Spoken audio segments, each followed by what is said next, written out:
আসসালামু আলাইকুম সপ্তম শ্রেণীর শিক্ষার্থীবৃন্দ, আশা করি তোমরা ভালো আছো। আজকে আলোচনার বিষয় কি?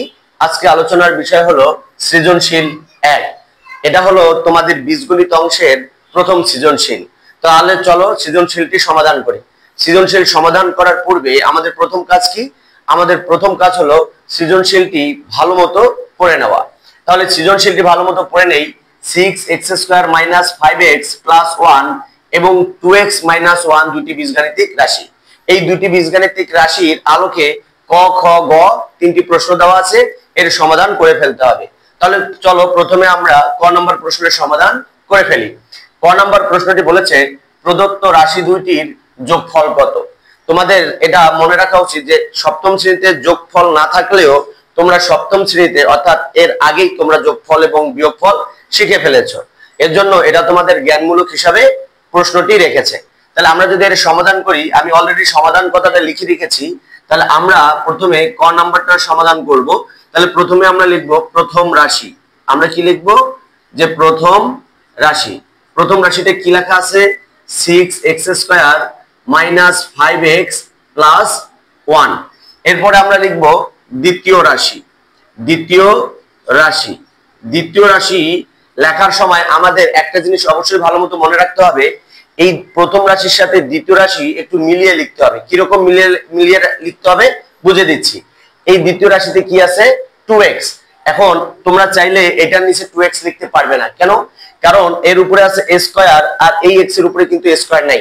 তাহলে কি করতে হবে? পাওয়ার মিলিয়ে লিখতে হবে। তাহলে এটার উপরে যদি a² থাকতো তাহলে আমরা এখানে লিখতে পারতাম। যেহেতু এই 2x এর উপরে স্কয়ার নেই, তাহলে আমরা 6x² এর নিচে সেটা মিলিয়ে লিখতে পারবো না।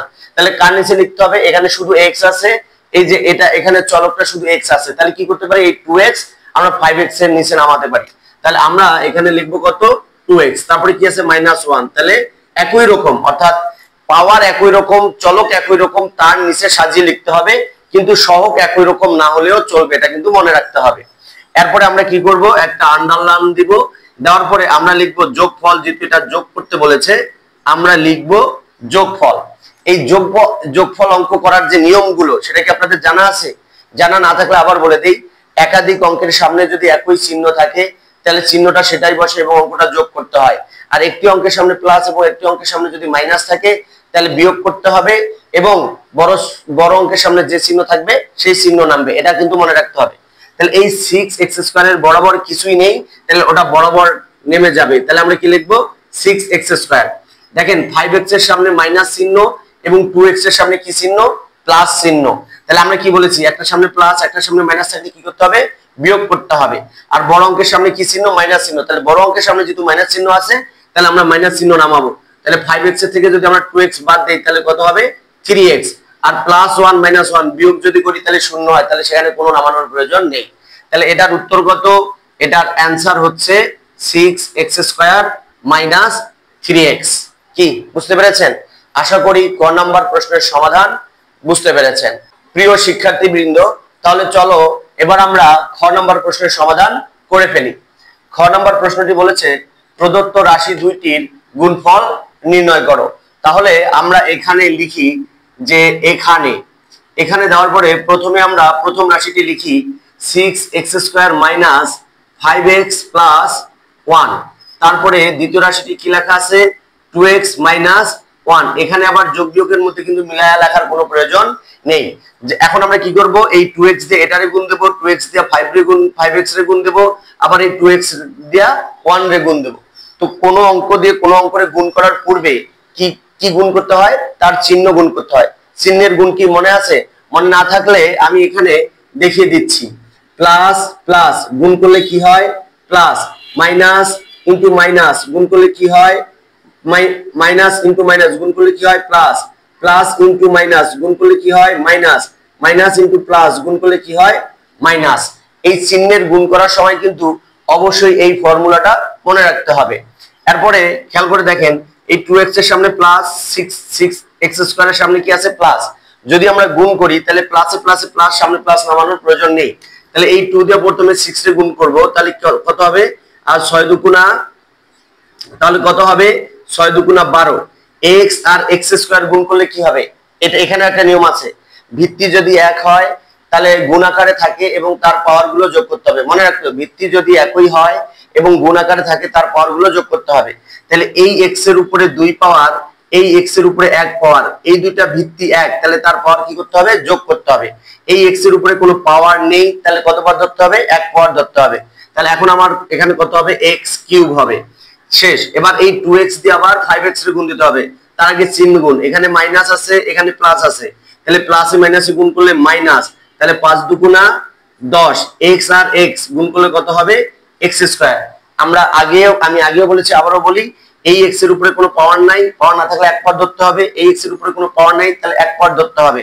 তাহলে 1 পাওয়ার আর 1 পাওয়ার যোগ করলে 2 পাওয়ার। আবার এই 2x দিয়ে প্লাস 1 রে গুণ দিতে হবে, এখানে প্লাস এখানে প্লাস, তাহলে প্লাসে প্লাসে গুণ করলে প্লাস, তাহলে 2 এককে 2 আর একটা শুধু x আছে, তাহলে x লিখতে হবে। কি বুঝতে পেরেছেন? আশা করি বুঝতে পেরেছেন। এবার এই 1 দিয়ে আবার কি করতে হবে? উপরের সবগুলোকে গুণ করতে হবে, মানে মোটামুটি পাটিগণিতের মতোই আর কি গুণ। এখন আমরা এই 1 দিয়ে যখন 6x স্কয়ারে গুণ দেব, তাহলে এর সামনে মাইনাস এর সামনে প্লাস আছে, তাহলে প্লাসে মাইনাসে মাইনাস, তাহলে 6x স্কয়ার। তাহলে কিউবের উপরে কিন্তু আমরা নামাতে পারবো না। কেন? কারণ গুণ করে যা বের হবে সেগুলো কিন্তু যোগ করতে হবে, আর যোগ করতে হলে আমাদের কি করতে হবে? একই রকম পাওয়ার বা একই রকম চলক, একই রকম চলকের উপর পাওয়ার মিলিয়ে লিখতে হবে। তাহলে আমরা এটাকে যদি এটা গুণ দিই তাহলে 6x স্কয়ার হয়, এই এখানে আছে 10x স্কয়ার, তাহলে এটার সাথে মিলিয়ে লিখতে হবে। তাহলে আমরা লিখবো মাইনাস, তাহলে মাইনাস লিখবো 6x square. Minus 6x square কেমনে হলো আবার বুঝাইতেছি। প্লাসে মাইনাসে মাইনাস, 6 এককে 6 আর x স্কয়ার এককে x স্কয়ার। কি বোঝা গেছে? বোঝা গেছে। এবার এটা দিয়ে আমরা এটারই গুণ দেব, মাইনাসে মাইনাসে প্লাস, 5x রে যদি 1 দিয়ে গুণ দিই তাহলে কি হবে? 5x ই হবে।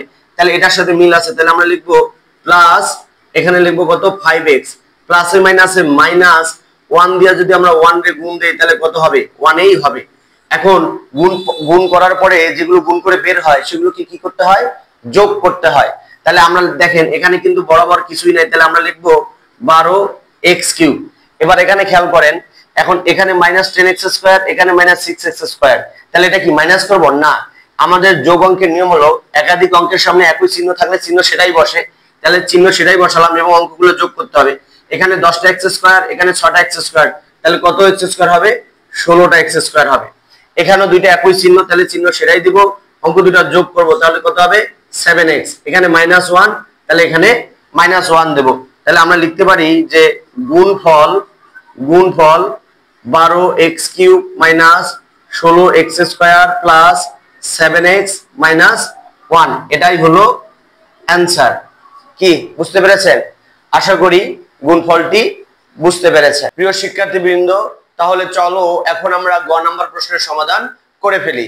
গ নাম্বার প্রশ্নটি কি বলেছে? প্রথম রাশিকে দ্বিতীয় রাশি দ্বারা ভাগ করো। তো আমি অলরেডি গ নাম্বার দিয়ে দেওয়া আছে এই কথাটা লিখে রেখেছি। কি দেওয়া আছে? দেওয়া আছে প্রথম রাশি সমান 6x square minus 5x plus 1, আর দ্বিতীয় রাশিটি হলো 2x মাইনাস 1। কি বলেছে? প্রথম রাশিকে দ্বিতীয় রাশি দ্বারা ভাগ করো, অর্থাৎ এই প্রথম রাশিকে দ্বিতীয় রাশি দ্বারা ভাগ করতে হবে। তাহলে আমরা এখানে লিখে নেব যে এখানে 2x মাইনাস 1, তারপরে এখানে লিখবো 6x square minus 5x plus 1। একটা জিনিস মনে রাখতে হবে যে এটা লেখার পরে এখানে কিছু অংশ খালি রেখে তারপরে এভাবে আমরা একটা ব্র্যাকেট দেব। এটার কারণ তোমরা ভাগ করতে করতে বুঝে যাবা, হয়তো এটাতে বুঝবা না, কিন্তু অন্য একটা ভাগ অঙ্কতে অবশ্যই এর উপকারিতাটা বুঝে যাবা যে এখানে স্যার কেন ফাঁকা রাখতে বলেছে।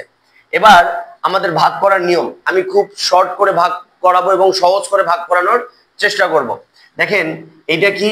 এটা হলো ভাজ্য। এটা কি? এটা হলো ভাজ্য। আর এটা কি? এটা হলো ভাজক। আমি এটা বোঝানোর জন্য লিখলাম, তোমরা কিন্তু এটা লিখবা না। এরপরে এই যে ভাজ্যের যে প্রথম অঙ্কটা আছে, আমি যদি এটা এই সাইডে একটু দেখানোর চেষ্টা করি, ভাজ্যের প্রথম অঙ্কটা কি আছে? 6x স্কয়ার আছে। আর এটার প্রথমটা কি আছে? ভাজকের প্রথমটা কি আছে? 2x আছে। এখন আমাদের খেয়াল করতে হবে যে এই 2 দিয়ে যদি আমরা 6 রে ভাগ করি তাহলে কত হবে? তো 2 দিয়ে যদি আমরা 6 রে ভাগ করি তাহলে হবে 3, এবং এই x স্কয়ার কে যদি আমরা x দিয়ে ভাগ করি তাহলে কত হবে? তাহলে x স্কয়ার কে যদি আমরা x দিয়ে ভাগ করি তাহলে হবে x। কিভাবে x হবে? কারণ ভাগের সময় যদি ভিত্তি 1 হয় তাহলে তার পাওয়ার গুলো বিয়োগ করতে হয়। তাহলে এক্স স্কোয়ারের থেকে যদি আমরা এখানে কোনো পাওয়ার নেই তাহলে কত পাওয়ার ধরতে হবে? এক্স পাওয়ার। তাহলে উপরে 2 পাওয়ার থেকে যদি নিচের 1 পাওয়ার বাদ দিই তাহলে 1 পাওয়ার থাকে, তাহলে ওই ভিত্তির উপরে 1 পাওয়ার হলে সেটা লেখার কোনো প্রয়োজন নেই। এরপরে ভাগফল যেটা বের হয়েছে ওই ভাগফলটা দ্বারা, অর্থাৎ এটা তো ভাগফল, এই দুটার ভাগফল হচ্ছে 3x। এখন আমরা কি করব? এই 3x দিয়ে এই পুরাটাকে আমরা গুণ দেব। আমি যদি এখানে একটু জায়গার শর্ট, আমি যদি নিচে লিখে 2x - 1 এটাকে আমরা গুণ দিব কত দিয়ে? এই 3x দিয়ে। আমরা যদি এটাকে এখন 3x দিয়ে গুণ করি তাহলে 3 দুগুণা 6x স্কয়ার মাইনাস 3x এককে 3x, কিভাবে মাইনাস? প্লাসে মাইনাসে মাইনাস। এতটুক, এটা হলো মেইন। এতটুক যদি বুঝতে না পারেন তাহলে অঙ্ক কিন্তু ভাগ অঙ্ক কঠিন হবে। তাহলে আমরা কত দিয়ে গুণ দিলাম? 3x।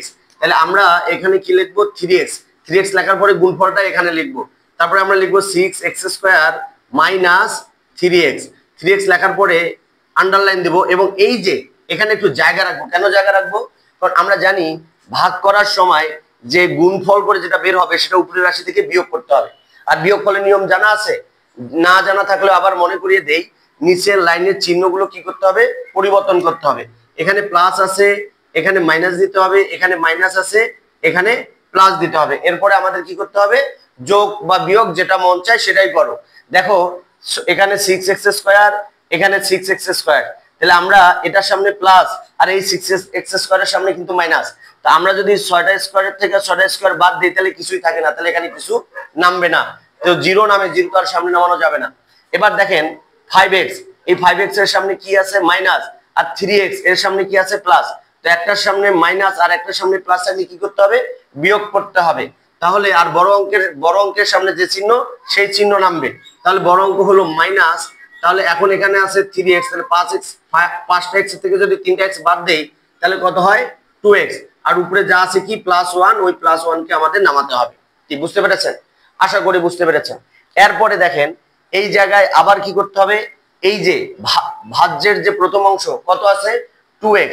আবার যদি আমি এটা মুছে এখানে লেখানোর চেষ্টা করি, আমি যদি 2x কে ভাগ দেই, এটার আবার প্রথমটা কত? 2x। আমি যদি এটা 2x দ্বারা ভাগ দেই, তা ভাজ্যের 2x এর সামনে কি ছিল? মাইনাস। তাহলে আমাদের কি নামবে? মাইনাস নামবে। আর 2x দিয়ে 2x এর ভাগ দিলে কত হবে? -1। আবার এই -1 দিয়ে আমাদের কি করতে হবে? এটাকে গুণ করতে হবে। তাহলে আমরা যদি এখন 2x - 1 কে যদি আমরা -1 দিয়ে গুণ দেই তাহলে কি হবে? -2x মাইনাসে মাইনাসে প্লাস 1 এককে 1, তাহলে -2x + 1 কত দিয়ে গুণ দিলাম? -1। তাহলে আমরা এখানে লিখবো -1, -1 দেওয়ার পরে গুণফলটা এখন এখানে লিখবো -2x + 1। একটু খালি রেখে লিখবো কারণ চিহ্ন পরিবর্তন করতে হবে। এখানে মাইনাস আছে, এখানে প্লাস দিতে হবে, এখানে প্লাস আছে, এখানে কি দিতে হবে? মাইনাস দিতে হবে। এখন যদি আমরা বিয়োগ করি তাহলে কি হবে? দেখেন এখানে -2x, এখানে 2x। আচ্ছা বলো তো এই 2x এর সামনে কোন চিহ্নটা ধরতে হবে? অনেকে মনে করবে উপরেরটা। না, এই 2x এর সামনে পরিবর্তিত হয়ে যে চিহ্নটা আসবে সেই চিহ্নটা ধরতে হবে। তাহলে -2x এর থেকে +2x, তা একটার সামনে মাইনাস আর একটার সামনে প্লাস হলে কি করতে হবে? বিয়োগ করতে হবে। তাহলে 2টা x এর থেকে 2টা x বাদ দিলে কি? 0। আবার +1 এর থেকে যদি -1 বাদ দিই তাহলে কি হবে? 0। তাহলে এটার ভাগশেষ কত? 0। তাহলে ভাগফলটা কত হলো? ভাগফলটা হলো, তাহলে আমরা লিখি যে ভাগফল আমরা লিখবো 3x - 1। এটাই হলো অ্যানসার, এটাই হলো অ্যানসার। তাহলে আশা করি ভাগ অঙ্কটি বুঝতে পেরেছেন। যদি বুঝতে পারেন, বিন্দু পরিমাণ উপকারে আসে তাহলে শেয়ার করে অপরকে শেখার সুযোগ করে দিবেন এবং ফলো দিয়ে পাশে থাকবেন। আর একটি কমেন্ট করবেন, কারণ আপনাদের একটি কমেন্টে আমার ভিডিও বানানোর উৎসাহ বেড়ে যায়। Thank you very much. আসসালামু আলাইকুম।